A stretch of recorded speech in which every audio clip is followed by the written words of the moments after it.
Saludan estudiantes. Muy buenas noches, les saludo en esta emisión estelar del análisis global y poder informarles sobre el acontecer internacional. Muy buenas noches, Andy y estimados televidentes. Les saluda Idania Reynosa. Gracias por estar una vez más acá con nosotros. En esta ocasión vamos a hablar sobre un país del continente asiático, que es la puerta de entrada al Medio Oriente, el cual es Afganistán, que por cierto no tiene salida al mar. Andy, ¿qué se le viene a la mente si yo le digo Afganistán? Bueno, pues mi imagen mental sobre Afganistán es un panorama desértico y conflictivo, donde hay muchos ataques terroristas, suicidas, es decir, me imagino a personas con bombas atadas a sus cuerpos. Exactamente. A lo largo de los años, Afganistán ha sido uno de los países del Medio Oriente más golpeado con el estigma que carga sobre sus hombros y que lo ha catalogado como uno de los países más violentos en el último siglo. Cabe destacar que Afganistán es un país muy rico en recursos minerales, tales como por ejemplo el hierro, el cobre, el gas natural, el petróleo, el oro, carbón, aluminio y demás recursos minerales que tiene distribuido en todo su territorio. Lastimosamente, debido a su relieve, es muy accidentado y se necesita mucha inversión tanto en infraestructura como en maquinaria para poder extraerlo, pero en este caso el Estado de Afganistán no tiene el presupuesto para costearlo. Vamos a conocer más a fondo lo que es y representa la República Islámica de Afganistán, en voz de nuestras reporteras especiales Catherine Márquez y Amilet Guatemala. Vamos a ver la siguiente nota. Veamos. Buenas noches, compañeros. Comentarles: el doble atentado perpetrado por el Estado Islámico este lunes en Kabul es el peor ataque contra la democracia desde el fin del régimen talibán en el 2001.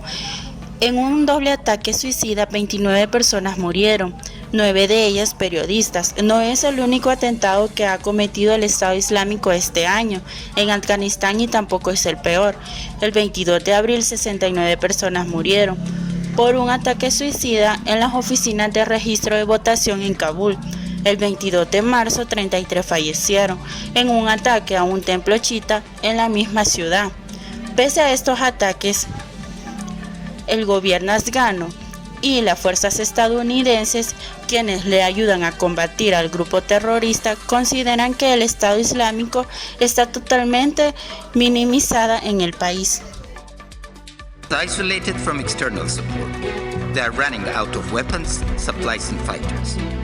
What's left of Daesh is stuck in the mountains to starve and die. El grupo terrorista aparece en Afganistán en el 2015, cuando los talibanes desertores anunciaron su lealtad en el Estado Islámico y crearon la organización Provincia del Khorasan, nombre con el que se le conoce a ISIS. Al principio de su presencia se limitaba a las zonas rurales fronterizas con Pakistán. Desde el 2016 se han extendido hacia el centro del país. El grupo busca apoderarse del gobierno afgano para establecer un régimen regulado por la ley islámica o Sharia. Según analistas, la lucha que se mantiene en el gobierno afgano junto a Estados Unidos contra los talibanes ha beneficiado al Estado Islámico, que se nutre de los talibanes, que desertan la organización. Esto se ve reflejado en el ataque cometido por ISIS. En el 2017 fue responsable del 10% de las muertes civiles en Afganistán. Según la ONU, en los primeros 3 meses de este año el porcentaje subió a 11%. En el 2018, ISIS ha cometido 20 atentados en Afganistán con un saldo de 200 muertos. Según Page the Lab, que contabiliza los ataques terroristas a nivel mundial en comparación a los talibanes, han causado 540 muertes, más del doble que el Estado Islámico, pero en 4 veces más atentados. Los analistas advierten que el Estado Islámico aumentará sus ataques en los próximos meses, ante la cercanía de las elecciones parlamentarias. Pese a estas advertencias, tras un atentado, el secretario de Defensa de Estados Unidos, James Mattis, aseguró que el Estado Islámico de Afganistán está debilitado y en retirada. Para ampliarnos el panorama, nos enlazaremos vía satelital con la especialista en política interna Jennifer Morales, para que nos ayude a esclarecer tanto en materia como sea posible. Jennifer, ¿qué daños considera usted que ha causado la política antiterrorista dentro de su territorio a Afganistán? seguridad, que es lo primordial, y mucho menos pueda reducir la pobreza. El fin de la política antiterrorista estadounidense era garantizar la democracia y la estabilidad al interior del país. A pesar de todos esos esfuerzos que Estados Unidos junto con sus aliados intentaron, no lograron ningún avance. En consecuencia a esto se muestra un aumento de grupos insurgentes quienes se oponían a la invasión estadounidense. De igual manera vemos un incremento en la producción de sustancias ilegales como las drogas, y todo esto nos deja ver la inestabilidad y fragilidad del gobierno, quien no logra garantizar el bienestar a su población. Y todo esto lo percibimos a través de sistemas de salud bastante paupérrimos, sistemas educativos carentes, y si bien es cierto que Afganistán ha logrado ciertos avances en cuestión social y de desarrollo, todo esto queda obstruido por el hecho de que el país no pueda garantizar seguridad. La Asociación Revolucionaria de Mujeres de Afganistán denuncia que a muchas de ellas les coartan sus derechos, es decir, se los reducen a ser seres cuyo único fin es la procreación, y les imponen una serie de restricciones tales como la prohibición del trabajo, la prohibición de estudiar en escuelas, universidades o cualquier otra institución educativa, la prohibición del uso de maquillaje o cosméticos y el uso obligatorio de su vestimenta burka, en la cual consiste en cubrir desde la cabeza hasta los pies. Para entender mejor este panorama nos vamos a enlazar con nuestra corresponsal Frida Pineda, quien ella tiene 5 años viviendo en este país y nos cuenta acerca de su experiencia y de cómo son vistos los afganos tanto en territorio externo y los extranjeros dentro del mismo. Frida, ¿qué fue lo que percibiste al llegar a Afganistán? ¿Cuánto tiempo te llevó a adaptarte? ¿Y cómo has visto en ese país o cómo es su vida fuera de él? Buenas noches, compañeros. Como usted lo ha mencionado, he estado viviendo durante 5 años en Afganistán, el cual ha sido un poco complicado, ya que, como bien sabemos, es un país con una cultura y una religión bastante diferente a la de nosotros. Como sabemos, el Talibán es uno de los grupos terroristas más fuertes en Afganistán. Es una de las razones por las que muchos extranjeros piensan mucho visitar este país, ya que muchas veces se da el secuestro a las personas exteriores porque se piensa que son espías estadounidenses. Es por eso que muchas veces se piensa demasiado si en verdad vale la pena visitar Afganistán. De igual manera, para los afganos que deciden visitar un país extranjero es un poco complicado, ya que muchas veces nosotros, como lo hemos catalogado como un país con un ambiente de conflictos, entonces pensamos que en cualquier momento una persona afgana va a ocasionar algún ataque o atentado en contra de nosotros. Es por eso que se complica un poco esta situación. Asimismo, desde otro enfoque nos enlazamos vía satelital hasta Santiago de Chile con David Parras. David, cuéntanos cómo repercuten toda esta cantidad de atribuciones hacia Afganistán con el mundo exterior y sus relaciones. ¿Qué hace que Afganistán obtenga estas etiquetas o títulos de ser un país conflictivo, cuando sabemos que en sus alrededores hay otros países que también están sufriendo la misma problemática? Sin embargo, ¿qué hace que toda la atención recaiga sobre Afganistán? Sí, esto es un tema histórico. Desde la antigüedad, muchos imperios trataron de situarse en Afganistán con muchos intereses tentativos, entre ellos y en su mayoría intereses políticos. Es por eso que ahora vemos a un Estados Unidos con plena intervención y anteriormente a la URSS. Siempre se ha manejado que Afganistán es uno de los países más conflictivos, pero esto es debido a la lucha de intereses que se tiene. Y con referencia a las preguntas, Afganistán para vista regional siempre ha sido un interés, un objetivo que alcanzar. ¿Pero por qué?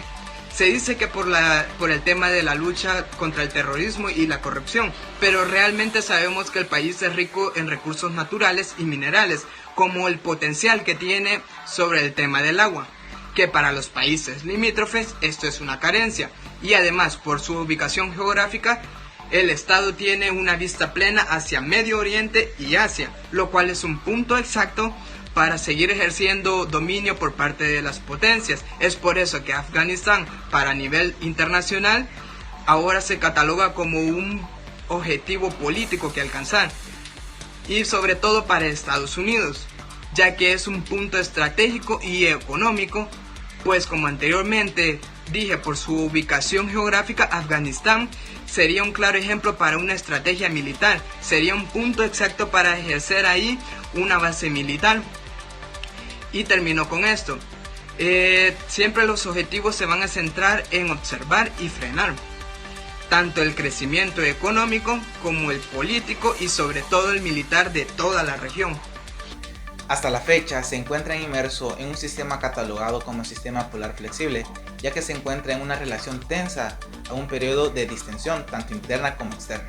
Internacionalmente ha sido excluido y hasta menospreciado por no tener claro el panorama interno, procurando así la coexistencia, tal vez no armoniosa al 100%, pero al menos sobrellevando el conflicto y buscando alternativas para su cese. En la actualidad tiene mayor flexibilidad en cuanto a sus aliados, como por ejemplo con OTAN, que maneja políticas de cooperación, aceptando unirse a un sistema occidental, con el fin de llevar a la paz todo su estado.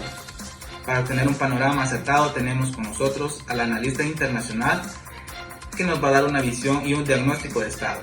Con ustedes Montserrat Cortés, que nos dará una visión de todos los aspectos y elementos más compactos y de manera intrínseca. Hola, muy buenas noches Sandy e Idania y a toda la teleaudiencia que nos sintoniza esta noche. Gracias por invitarme a este espacio de análisis internacional. Déjame decirte, Andy, que antes que nada comparto la opinión de mis colegas y su acertado análisis y opinión sobre el fenómeno afgano.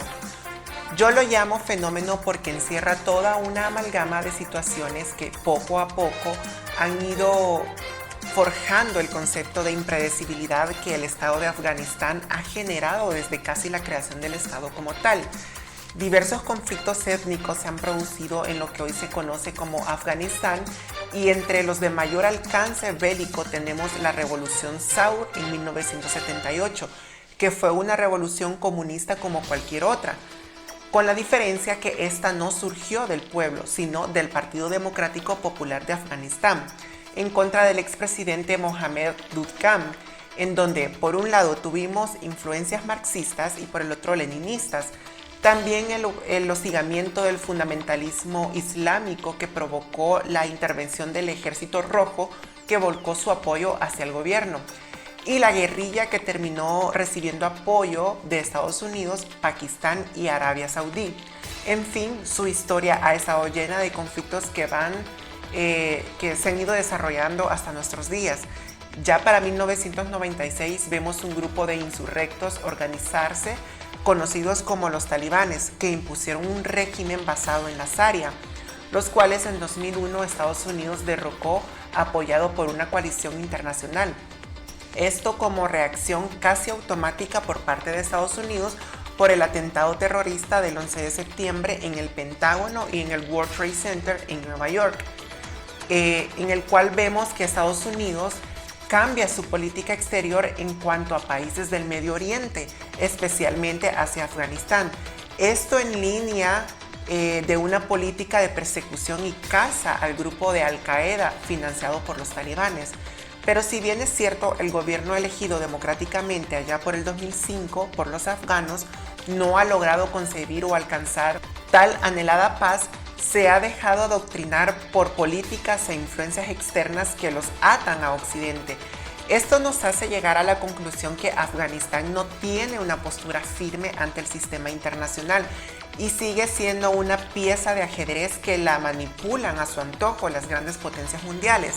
En fin, tomando todos estos elementos, vemos que Afganistán está al borde de convertirse en un estado fallido. ¿Por qué? Ya que existe una clara pérdida del control territorial y del monopolio en el uso legítimo de las fuerzas públicas. También vemos una evidente erosión de la autoridad legítima en la toma de decisiones y de políticas internas. Y por último vemos la poca capacidad que éste tiene para interactuar con otros estados como miembro pleno de la comunidad internacional, ya que solo vemos que es manipulado a través de cooperaciones que solo buscan un fin único, que es básicamente apoderarse del Estado, tal como sucedió en Somalia y el cual podemos decir que es el mejor ejemplo de Estado fallido en el mundo. Muchas gracias y muy buenas noches. Bueno, así es como hemos llegado al final de esta entrega informativa de Análisis Global. Gracias por habernos sintonizado, que descansen y pasen una feliz noche.